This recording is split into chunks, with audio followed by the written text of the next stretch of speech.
जी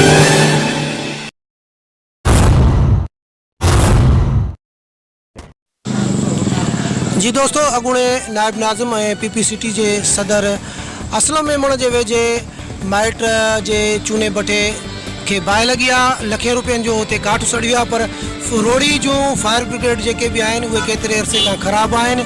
ख़राबु हुजण जे करे इन्हनि सखर खां फायर ब्रिगेड घुराई आहे जेका हुते बाहि विसाए थी। उहो बि असर उसू कोन पंहिंजो हलायो आहे, पर जेकॾहिं कंहिं ग़रीब जो घर के बाहि लगी आहे त शायदि जेको आहे सखर खां बि फायर ब्रिगेड न अचे आहे। जंग में सूर आहे, पटी भी बदलंदसि, इहा भी हलण जहिड़ी न आहे।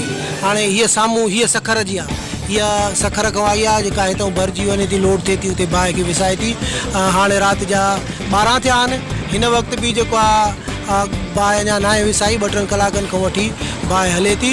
ऐं वॾी ॾुख जी ॻाल्हि आहे त वज़ीर बल्दियात जे शहर में इहा हालत जॾहिं खां मंसूर अबड़ो मुक़ररु थियो आहे CMO, त म्यूनिसिपल जो बेड़ो ई गर्क आहे। हाणे हे ॾिसो, म्यूनिसिपल जा जेके मुलाज़िम आहिनि ॾंद कढनि था, मूंखे ॾिसी हूटिंग था कनि।